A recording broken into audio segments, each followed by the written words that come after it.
Good morning. So today I'm going to try to save my Lisa. Now, certain varieties get stem rot due to frost, Orahona, Axe, and apparently Lisa. I didn't know Lisa would get it, but if you see right there, right here, had an interesting life because I got this for $10 because they tried to root it upside down. You could see the roofing tar. I got it from Linda Nickerson at Elk Creek Dragon Fruit. And so she gave it to me for like free or $10, next to nothing. And then there was some damage on the stem, but it had a lot of growth. This is a separate one from the Pattaya Festival, so I'm talking about this plant here. So it's really squishy. I think I'm just gonna get rid of this whole piece and save all the cuttings. So that's gonna be my strategy here. And so I'm gonna show you how to do that today, to get as many decent cuttings off of this thing to save it, because I know that it might survive and do okay.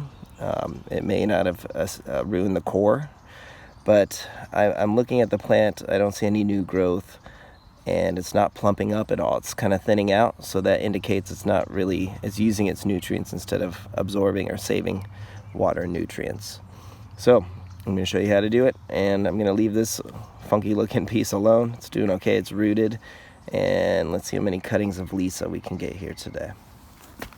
So a cutting like this would be pretty easy just to take. Something like that, not too bad. And what I like to do is cut it right about here. I was reading Paul Thompson's book, and that's kind of how he says to do it. So that's what I'm going to continue to do. So there's one cutting of Lisa. Now here's the second one. Should be pretty easy to take care of. There we go. And again, I did clean these with alcohol. Actually, I used hydrogen peroxide today. So that's key. You don't want to get any diseases or anything or spread them. All right, 2. This is a little one, but it'll do okay. 3.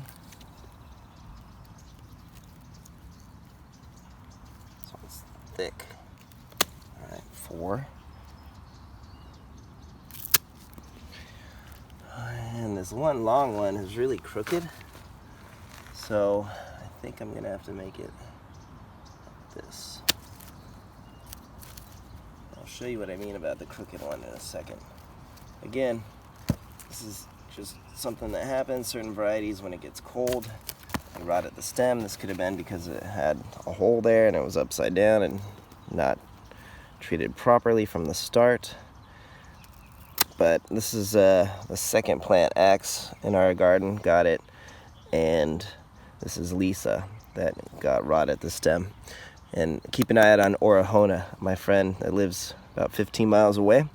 When he's in a little bit colder region, he had about a 4-year-old plant that got rot at the stem, Orahona. All right, so this last one, let me show you why I didn't try to save one long piece, but it's because it's really, really crooked. But it'll still take, I think, so we'll see. I'll give it a shot. All right, so we have 1, 2, 3, 4, 5, 6 pieces of Lisa, and a good idea is you always want to label it, so that way you don't get your varieties confused. So I use a Sharpie. This one's kind of running out of ink, but it's gonna work okay.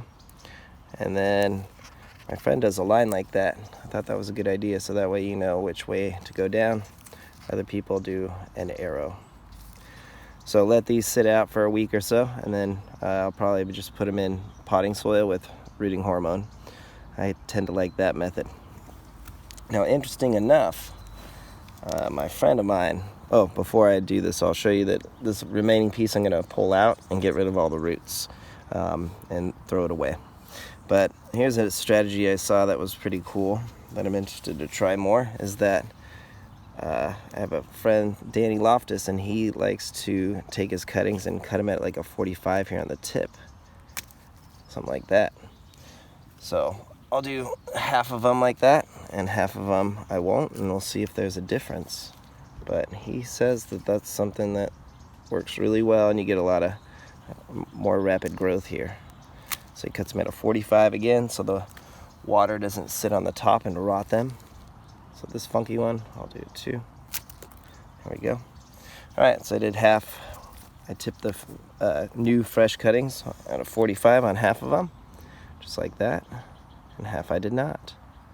So there you go. That's what you do, in my opinion, when you have stem rot. Some people may try to cut this out and save it, but to me, I can just tell that the plant itself is not happy because it's just so rotted here. It's really squishy and it's just no good. So yeah, I don't think it would have survived. It's definitely rotted out. Okay, all right, there you go. That's how you do save a dragon fruit variety that has stem rot, and this one was Lisa. Okay, give us a like, subscribe, take care, have a great day.